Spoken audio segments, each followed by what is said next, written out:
هەبوو کاتێک ئەو ڕووفاتانت بین والله چی احساسێکم هەبوو یعنی ئەوە ئەبینێ ئیتر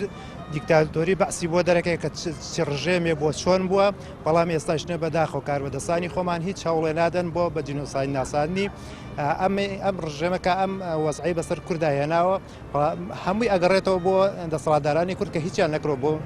لە پاش ڕێزی کەسوکاری ئەنفال گیراوە لەیان حکوومەتی کوردیەوە نەخێر ئابەت من یەکشر بەتۆڵێم 27 ساڵە بای زەڕەیە لە مەسلحەتی میلەتە ئیشیان نەکردووە ئەم دەسەڵاتە بای زەڕەیە هەتا ئێستا با یەک زەڕێ بیریان لە ژیانی خەڵک نەکردووە غەیری ئەوەی کە جیفانی خۆیان پڕکەن بەس بۆ دزیەتی ئازان بۆ خۆیان هیچی تر بۆ نایکەن ینی حکوومەتی خەڵک دڵی بە حکوومەتی کوردی خۆیان ئەیکەن هیچی تر بەس لە پێناوی دەوڵەمەندی خۆیان ئەیکەن بە هیچ شێوەیە ئاگان لە خەڵک نییە لە فەقیر نییە بەعکسەوە یعنی دژی خەڵک ئیشەکەن بە بەردەوامی بۆ نمونە ئەم مەسلەی ئاوەکە ئێستاشنا ئەم سەعاتی بۆ دانرێ ئەمە بۆچی بۆی دانرێت بەس لەبەر بەرژەوەندی خۆیان بۆی دوو دینار لە جیرفانی توابێ ئەوش لێ بسەرن بۆ ئەوەی ئەم کاراکەن هەندێک لە کەسوکاری ئەنفال بە ئێستەیشەوە هەر چاوەڕێنە و کەسوکارانیان بدۆزرێتەوە بۆ حکوومەتی هەرێم بە وردی بە دوای ئەم گۆڕە بە کۆمەڵانە ناچێت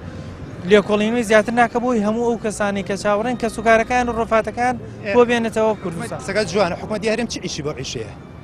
چی عیشی بۆ عیشە من لە من قەوماوە لە تۆ قەوماوە ئەو چی عیشی بۆ عیشە وەزارەتێکەیە وەزارەتی شەیدان و نەفالكراوان وەزارەتی چای خواردنەوە پارە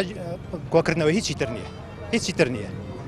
هیچی تر نییە باشە کورد چی بکە بۆ ئەوی ئەم کارە ساتە جارێکی تر دووبارە نێتەوە کورد ئەگەر عەقڵی هەبێ بەس قەت قەنەعەت بنیە کارۆدەسانی هەرێم عەقڵی هەبێ بەس ئەگەر عەقڵی هەبێ هەموو یەکگرتوو ئەبێ جارێکی تر ناهێنێ کارەساتی وای بەسەرا بێ بە جینۆساید ئەیناسێنێت تەعەن بە یەکگرتووی ئەیناسێنێت